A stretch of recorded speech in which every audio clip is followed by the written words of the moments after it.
अस्सलाम वालेकुम प्रोफेशनल्स, कैसे हैं आप लोग? I hope you all are well इंशाल्लाह। अच्छा, आज का जो हमारा टॉपिक है वो है अबाउट कॉमन कंट्रोल ट्रांजैक्शंस। ठीक है। कॉमन कंट्रोल ट्रांजैक्शंस होती क्या है और इनकी अकाउंटिंग ट्रीटमेंट कैसे की जाती है? ठीक है, ऑब्वियसली रूटीन से जरा हट के इनकी ट्रीटमेंट है, तो वो हम देखेंगे। पहले मैं आपको कोई 2 से 3 सिनेरियोज बताता हूँ। ठीक है। जो प्रैक्टिकली हमें पेश आए, और उससे ये आपको अंदाजा हो जाएगा कि यार कॉमन कंट्रोल की ट्रांजैक्शंस की अकाउंटिंग स्लाइटली डिफरेंट है from the normal routine accounting. ठीक है।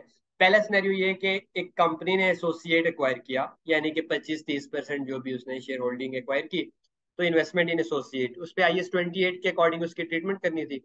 IS 28 क्या कहता है कि यार आप जब भी एसोसिएट एक्वायर करो तो जो भी पहले कॉस्ट पे रिकॉर्ड करो और साथ ही उसको फेयर वैल्यू पे लेके जाओ, और गेन या लॉस, प्रॉफिट और लॉस अकाउंट में आपने लेके जाना है। ठीक है।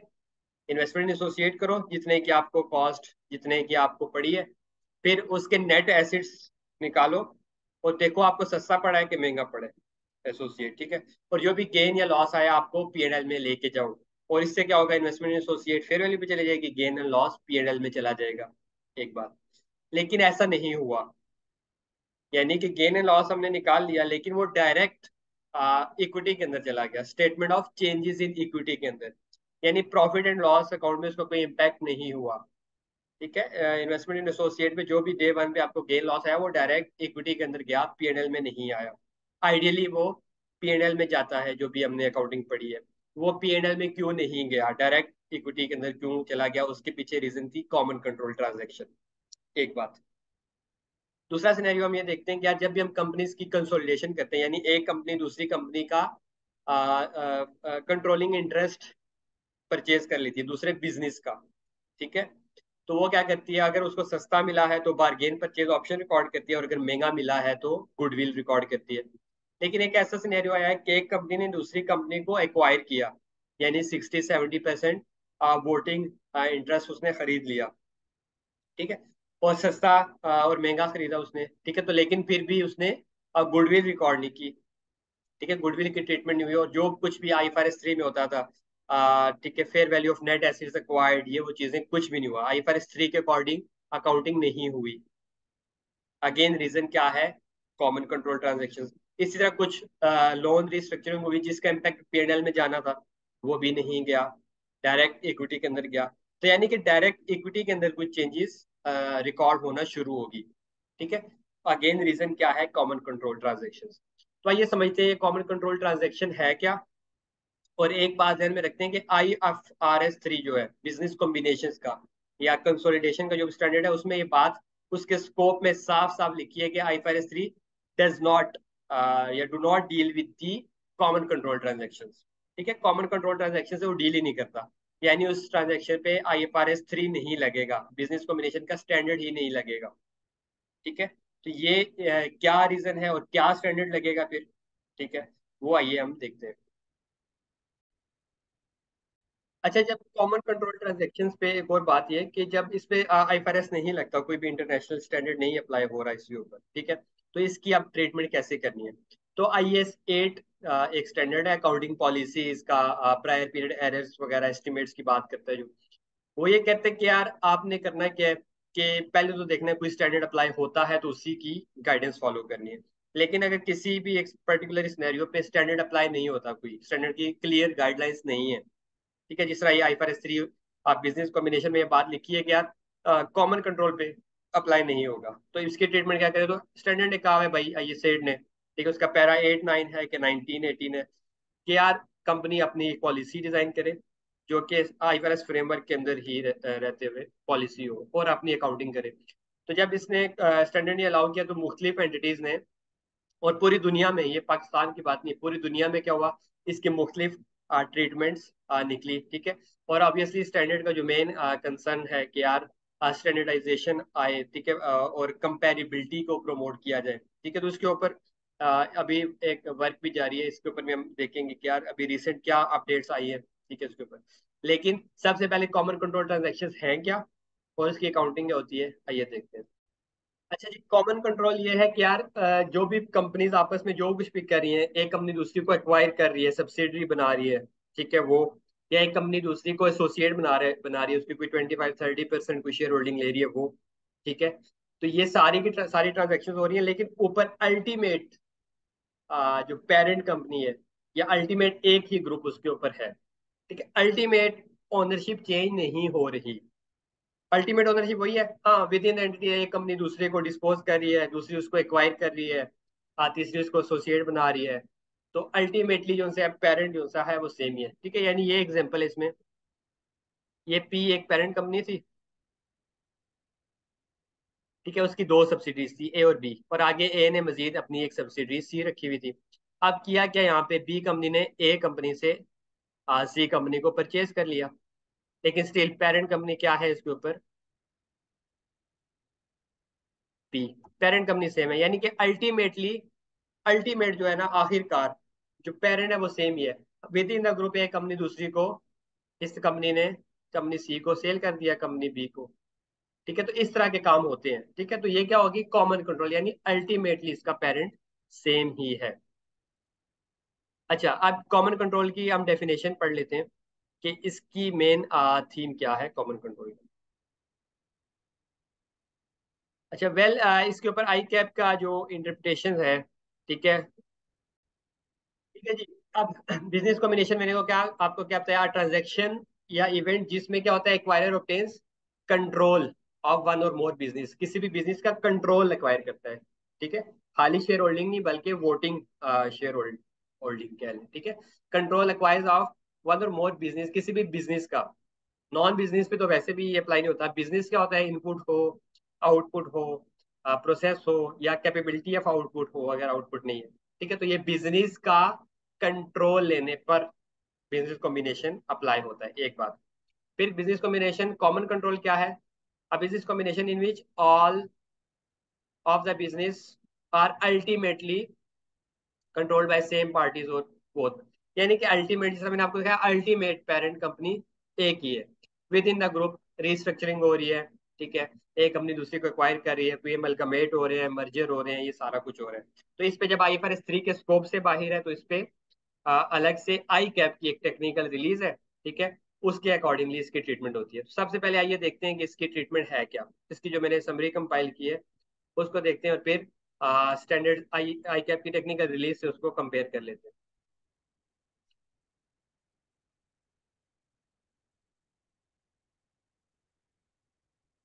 अच्छा जी, सबसे पहले तो रूल ये हमने कहा कि यार इसमें no goodwill to be recognise, कोई भी गुडविल नहीं होगी। ठीक है, गुडविल तो कब होती है, जब कोई ग्रुप से बाहर जाएगा। विद इन द ग्रुप है तो कॉमन कंट्रोल ट्रांजेक्शन, इस पे गुडविल अप्लाई नहीं होती। हाँ, ठीक है, goodwill, no goodwill to be recognised, एक बात। दूसरा, gain loss directly in equity, direct equity के अंदर जाएगी। कि ये प्रैक्टिकल कुछ सिनेरियोज थे जो मैंने आपको एक्सप्लेन किए कि एसोसिएट का गेन लॉस डायरेक्टली इक्विटी में जाएगा, ये वो। अब आती है सवाल कि आपने जब एक्वायर किया, तो वैसे IFRS 3 में हम क्या करते थे, ठीक है, consideration paid less fair value of net acids acquired, कि जितने भी हमने नेट एसिड्स एक्वायर किए वो फेयर वैल्यू पर आते थे। और कुछ भी अगर कुछ कंटिजेंट एसिड्स या लाइबिलिटीज होती थी, खास तौर पे लाइबिलिटीज, तो हम रिकग्निशन उसको भी रिकग्नाइज करते थे कि यार सब्सिडी का ये कंटीजेंट है, लेकिन हमारे लिए हो सकता है ये आ जाए हमारी लाइबिलिटी, तो उसको भी हम रिकॉर्ड कर देते थे। तो IFRS क्या कहता था, fair value of net acid, जो भी आपने एक्वायर करने हैं वो फेयर वैल्यू के ऊपर लिखे। ठीक है, जितने भी आपने सब्सिडी के एसिड एक्वायर किए हैं वो फेयर वैल्यू के ऊपर लिखे, और कुछ कंटीजेंट एसिड या लाइबिलिटी है तो वो भी रिकॉर्ड कर लें। ठीक है, लेकिन यहाँ पे हेयर, यहाँ पे ऐसा कुछ नहीं है, बल्कि जितने भी एसिड आपने एक्वायर करने हैं वो कैरिंग अमाउंट पर ही लिखने हैं, और no recognition of new asset liability, कोई भी नया एसिड या लाइबिलिटीज जो कि कंटीजेंट है वो रिकॉर्ड नहीं करना। ठीक है, यानी IFRS 3 से हट के इसकी अकाउंटिंग है। क्या भला, एक तो गुडविल नहीं आएगी, अगर कोई बार्गेन परचेज ऑप्शन तो वो डायरेक्ट इक्विटी के अंदर जाएगा। ठीक है, directly statement of changes in equity के अंदर, एक बात। दूसरा, fair value of net acids acquired नहीं है, बल्कि carrying amount of net acids acquired, जिस किताबों में जिस रेट में पड़े थे उसी रेट पे आपके पास आएंगे, एक बात। और no recognition of new asset liability, कोई नया एसिड या लाइबिलिटी आप रिकॉर्ड नहीं करेंगे, जिस तरह के हम IFRS 3 में रिकॉर्ड करते थे, एक बात। दूसरा, कंसिडरेशन पेड, जो आपने दिया। IFRS 3 में हम क्या करते थे, fair value of what ever paid, जो कुछ आपने दिया वो फेयर वैल्यू पे आता था। यहाँ पे क्या है इसकी ट्रीटमेंट, अगर आपने इक्विटी इशू की है तो par value of shares issued. ठीक है, पार वैल्यू पे आएंगे शेयर्स, क्योंकि अल्टीमेटली तो सेम ही है ना इसका, फिर वो कमर्शियल सब्सटेंस देखना पड़ेगा। तो यहाँ पे क्या है, अगर आपने शेयर इशू किए तो वो पार वैल्यू पे, ये कंसीडरेशन गिवन की बात आ रही है कि जो आपने उसको दिया।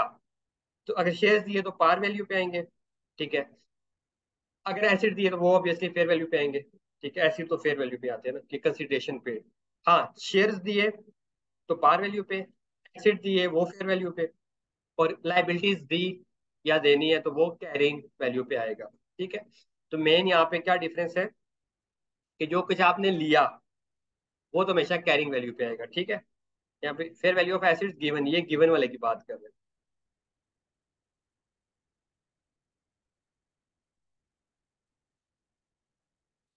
ठीक है, जो आपने एसिड्स लिए हैं वो हमेशा कैरिंग अमाउंट पे आएंगे, लाइबिलिटीज भी कैरिंग अमाउंट पे, no more new liabilities acids.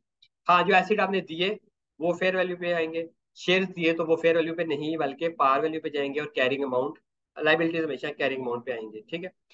इस सिनेरियो में अगर कोई ट्रांजैक्शन कॉस्ट इनकर्ड होती है, होता है ना, कोई लीगल कॉस्ट, कोई आपने एक्सटर्नल एक्सपर्ट हायर किया उसकी सारी कॉस्ट, उसकी क्या ट्रीटमेंट होती है, आइए वो आई कैप की टेक्निकल रिलीज से गो थ्रू कर लेते हैं।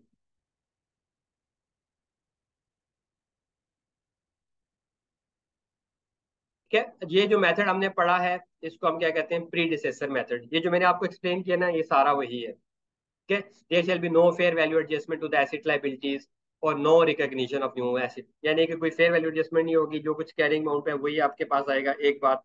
दूसरा, no new assets and liabilities आएंगे।